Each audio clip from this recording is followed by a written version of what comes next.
దగ్గర కానీ రిజిస్టర్లో సంతకం చేసి నాకు స్వామివారి మీద విశ్వాసం ఉంది, స్వామివారి దర్శించుకోవడానికి నేను వెళ్తున్నానని చెప్పి సంతకం చేసి వెళ్లాల్సిందే.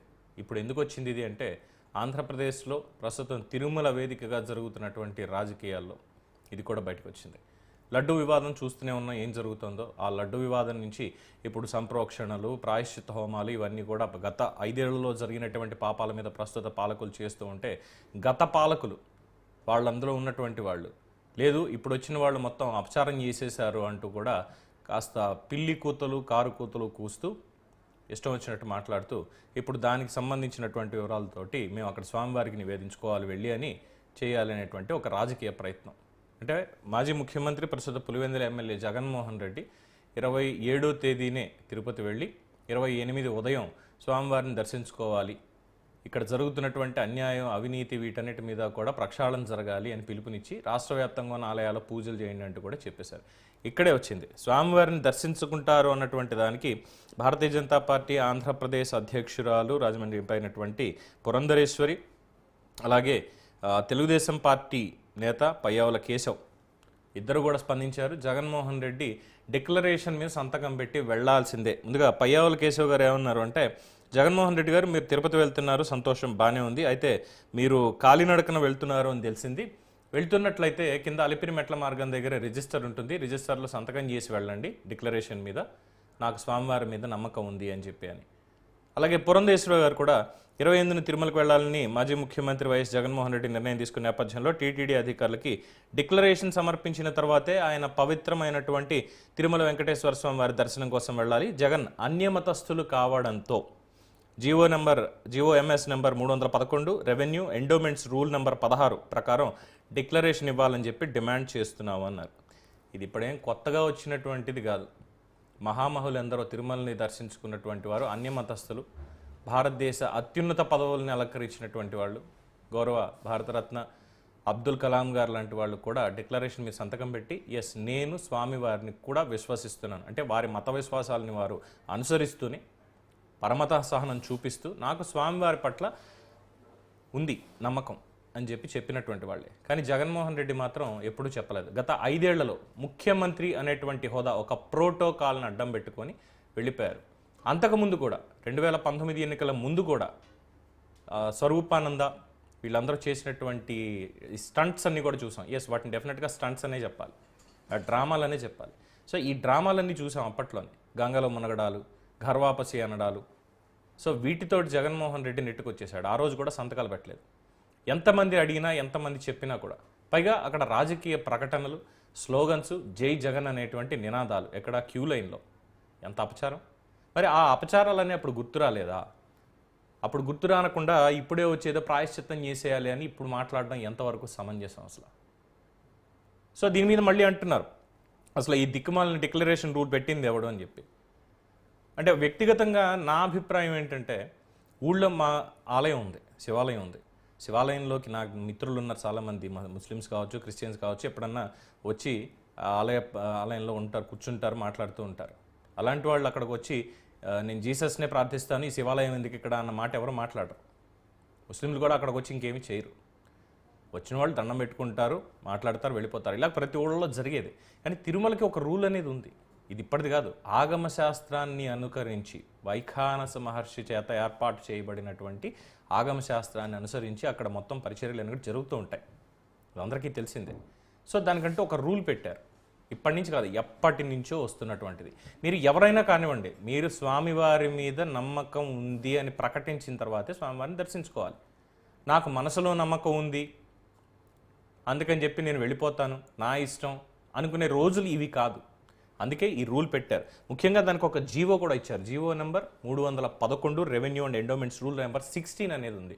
అన్యమతస్తులు స్వామివారిని నమ్మితే ఎస్ సంతకం చేయండి, వెళ్ళండి. అంతేకాని రాజకీయాలకి దీన్ని వాడుకోవాలి అని చెప్పి అనుకుంటే భక్తులు ఎవరు కూడా హర్షించరు. సో దీని మీద మనతోటి మాట్లాడడానికి అందుబాటులో ఉన్నారు ప్రముఖ నటి, భారతీయ జనతా పార్టీ మహిళా నేత మాధవీలత గారు. వారి అభిప్రాయం కూడా తెలుసుకుందాం. నమస్కారం మాధవీలత గారు. నమస్తే అండి. మేడం మీ వాయిస్ రావట్లేదు, ఒకసారి మ్యూట్లో ఉన్నట్టు చూడండి. No, I'm clear. There's no mute. Can you hear me? So Jaganmohan Reddy గారు 28న తిరుమలకు వెళ్ళాలని నిశ్చయించుకున్నారు. సరే 5 ఏళ్ల పాటు ముఖ్యమంత్రిగా ఉన్నారు కాబట్టి పర్వాలేదు అయిపోయింది. బట్ ఇప్పుడు ఒక సాధారణ ఎమ్మెల్యేగా ఉన్నారు. అందులోనూ వారు కానీ వారి కుటుంబం మొత్తం కానీ మేము అన్యమతస్థులం అని చెప్పి ప్రకటించారు ఆల్రెడీ. ముఖ్యమంత్రి ఏ కులానికి ఏ మతానికి చెందడు ఆ పదవిలో ఉన్నంత వరకు. కానీ ఒక సామాన్య వ్యక్తిగా వచ్చిన తర్వాత ఖచ్చితంగా ఇలాంటివన్నీ కూడా ఉంటాయి. ముఖ్యంగా తిరుమలకి సంబంధించినటువంటి రూల్ అనేది ఉంది.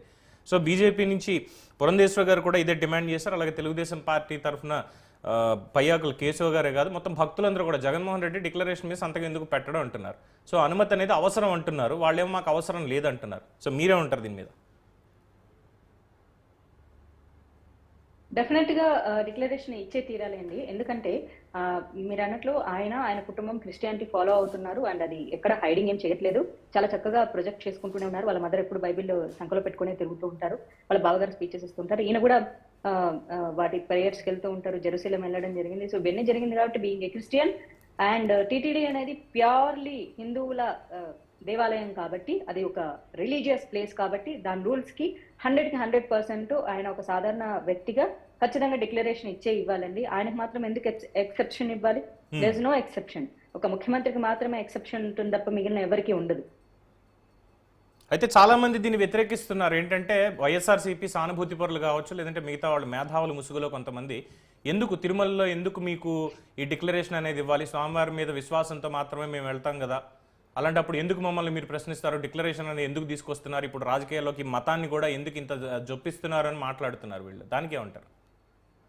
రాజకీయంలోకి మతాన్ని ఎప్పుడో చొప్పించారండి. అందుకే హిందూ దేవాలయాలు ఎండోమెంట్ డిపార్ట్మెంట్ కింద ఉన్నాయి. ఎండోమెంట్ డిపార్ట్మెంట్ గవర్నమెంట్ అండర్ లోనే ఉంది కాబట్టి రాజకీయాలు దేవాలయాలు ఎప్పుడు మిక్స్ అయ్యే ఉన్నాయి తప్ప ఆ రెండు సపరేట్ గా లేవు. ఇది క్రిస్టియన్ విషయంలోనూ ముస్లిం విషయంలోనూ జరిగితే అది ఖచ్చితంగా ప్రభుత్వం అండర్లో లేదు కాబట్టి ఆ విషయాన్ని ప్రస్తావిస్తే అప్పుడు అది మతపరమైన అంశం అవుతుంది. కానీ ఇక్కడ రాజకీయాలు దేవాలయాలు ఎప్పుడు కలిసే ఉన్నాయి. ఎండోమెంట్ ఎప్పుడైతే సపరేషన్ అయిపోయి డిజాల్వ్ అయిపోతుందో అప్పుడు ఇలాంటి ప్రశ్నలు ప్రశ్నించవచ్చు. సో మేధావులు అవ్వచ్చు, మేధావుల ముసుగులో అవ్వచ్చు, సెక్యులర్లు అవ్వచ్చు, ఫేక్ సెక్యులర్లు అవ్వచ్చు, సూడో సెక్యులర్లు అవ్వచ్చు, ఎవరైనా అవ్వచ్చు. కానీ ఇంకా జగన్మోహన్ రెడ్డి డిక్లరేషన్ ఇచ్చి వెళ్ళడం కారణంగా చాలా మందికి టీటీడీని గౌరవిస్తున్నాము అని చెప్పేటటువంటి ఒక అంశాన్ని ప్రజలకు తెలియజేసే విధంగా కూడా ఉంటుంది. నేను ఈ యొక్క హిందూ దేవాలయాన్ని గౌరవిస్తున్నాను, నేను ఒక సాధారణ వ్యక్తిగా ఒక సిటిజన్ గా బాధ్యత గల పౌరుడిగా సమాజంలో వీరి యొక్క హిందూ దేవాలయాన్ని నేను గౌరవించి నేను ముందుకెళ్తున్నాను కాబట్టి మరెవరైనా ఇతర మతస్థులు ఇక్కడికి వచ్చేటప్పుడు నాలాగే గౌరవాన్ని ప్రకటించాలని చెప్పేసి ఆయన చాలా మందికి మోటివేషన్ ఇచ్చిన వాళ్ళు అవుతారు. దాన్ని వ్యతిరేకించడం అనేది ఖచ్చితంగా టీటీడీ యొక్క రూల్స్ ని ఉల్లంఘించడమే కదా. Religious place is different, politics is different, society is different, and other religions are different. So when TTD is a religious place, he need to respect that. అయితే చాలా మందికి ఒక క్లారిటీ ఇచ్చేటువంటి ప్రయత్నం ఏంటంటే ముఖ్యంగా కేరళలో ఉన్నటువంటి ఆలయాల్లోకి నాన్ హిందూస్ ఎవరైతే ఉన్నారో వాళ్ళని ఖచ్చితంగా అలౌ చేయరు. అక్కడ ఉన్నటువంటి రూల్ అది. ట్రావెంకోర్ రాజ సంస్థానం వాళ్ళు కావచ్చు, మొత్తం ఇప్పుడున్నటువంటి ఎండోమెంట్ వాళ్ళు కావచ్చు, ఎవరైనా సరే అక్కడ కూడా డిక్లరేషన్ అనేది ఉంది. డిక్లరేషన్ ఇవ్వకూడనటువంటి ప్లేసెస్ కూడా కొన్ని ఉన్నాయి, అసలు ఎవరిని రానివ్వనటువంటివి. సో అది ఒకటే కాకుండా ఇంకా అనేక ప్రాంతాల్లో ఈవెన్ చర్చెస్లో కానీ లేదంటే మాస్క్లో కానీ మిగతా వాళ్ళని ఎవరిని అలౌ చేయరు. మరి ఎందుకు కేవలం తెలుగు రాష్ట్రాల్లో ముఖ్యంగా తిరుమల తిరుపతి దగ్గరకు వచ్చేసరికి దాదాపుగా ఒక దశాబ్ద కాలం నుంచి ఈ డిక్లరేషన్ అని లేదంటే మా ఇష్టం అన్నట్టుగా ఎందుకని చెప్పి వీళ్ళు చేయాల్సి వస్తుంది? అదేనండి, ఎండ్ ఆఫ్ ద డే వచ్చేసి తిరిగి వచ్చేసి హిందూ దేవాలయాల మీద లేకపోతే హిందూ రిలీజియన్ మీద లేకపోతే ఈ సనాతన ధర్మం మీద పడి ఏడవడమే తప్ప మిగిలిన వాళ్ళని ప్రశ్నించే హక్కులు కానీ మిగిలిన వాళ్ళని అడగగలిగే ధైర్యం కానీ లేనే లేవు. నేను లైక్ అబుదాబిలో ఒక బిగ్గెస్ట్ మాస్క్ ఒకటి ఉంది అండి. అక్కడికి ఎవరు వెళ్ళినా సరే అందరికీ అలో ఉండి పాస్పోర్ట్లు తీసుకుంటారు. వాళ్ళ యొక్క ఆ బురకా ఉంటుంది కదా, బురకా వేసుకొని పోవాలి. దో ఐఎమ్ హిందూ, నేను ఆ మాస్క్ ఏంటి ఎలా ఉందో చూద్దామంటే నేను వేసుకొని పోవాలి. నేను అక్కడ నేను మీ డిక్లరేషన్ నేను ఒప్పుకోను అనడానికి లేదు కదా. ఓకే, నేను అక్కడ వాళ్ళ ధర్మాన్ని నేను నమ్మనా వదిలేసేస్తే అక్కడ నేను గౌరవించి చూడడానికి వెళ్ళాను. నేను ఒక టూరిస్ట్ గా నేను ఒక విజిటర్ గా నేను చూడడానికి వెళ్ళాను. చూడాలనుకున్నప్పుడు మరి వాళ్ళ ధర్మాన్ని నేను ఫాలో అయ్యి వెళ్తున్నాను కదా. మరి వీళ్ళకేంటి ప్రాబ్లం? మనకంటూ ఒక ధర్మం ఉంది, మనకంటూ ఒక రూల్స్ పెట్టుకున్నాము. సో ఆ రూల్స్ ని వాళ్ళు పాటించాలి. లేదు మేము పాటించమంటే రావద్దు. స్వామివారేమి ఈయన గారి దర్శనాన్ని కోరుకోవట్లేదు కదా. ఈయన గారు దర్శనం స్వామివారి దర్శనం కావాలని కోరుకుంటే గౌరవిస్తే ఫస్ట్ ఆఫ్ ఆల్ ఏంటంటే ఈ డిక్లరేషన్ పెట్టడానికి మంచి కారణాలు ఉన్నాయి. ఎందుకంటే పైకి సెక్యులర్ గా మాట్లాడుతూ లోపల వాళ్ళ యొక్క దేవుని నమ్ముకుంటూ మన దేవుళ్ళని విమర్శించేటటువంటి తత్వం ఉంటుంది. మన ప్రసాదాలు వాళ్ళు తినరు, ప్రసాదాలు తినే వాళ్ళకి ఎలాంటి డిక్లరేషన్ ఉన్నా లేకపోయినా సరే మనం పట్టించుకోవాల్సిన అవసరం లేదు. మన ప్రసాదాలని కానీ మన దేవుళ్ళని కానీ సక్రమంగా వాళ్ళు గౌరవించరు కాబట్టే మన గౌరవం ఎక్కడ దెబ్బతీస్తారోనన్న భయాలు మనకు ఉంటాయి కాబట్టి మన ధర్మాన్ని మనం కాపాడుకోవాలి కాబట్టి మనకంటూ రూల్స్ పెట్టుకున్నాం. యాజ్ పర్ రాజ్యాంగమే పెట్టుకున్నాం తప్ప మనం రాజ్యాంగాన్ని దాటిపోయి పెట్టుకోలేదు కదా. కాబట్టి గౌరవించాల్సినటువంటి బాధ్యత ఆయనకు ఉంది. అండ్ ఒక ఎక్సిఎం గా ఆ బాధ్యతని ఆయన విస్మరిస్తే అది చాలా మంది ప్రజల మనోభావాలనే కాదు, చాలా మందికి ఆయన ఏం చెప్పాలనుకుంటున్నారు? మీ ఇష్టానికి పోండి, మీ ఇష్టానికి వెళ్ళని చెప్పాలనుకుంటున్నారా? కాదు కదా. ఒక గౌరవప్రదమైన స్థానంలో ఉన్న వ్యక్తికి 10 మందికి నడిపించే విధంగా ప్రవర్తించాలి తప్ప ఆ 10 మందిని తప్పు మార్గంలో నడిపించే విధంగా ప్రవర్తించకూడదు. అయితే ఇంకొక వాదన కూడా తెర మీద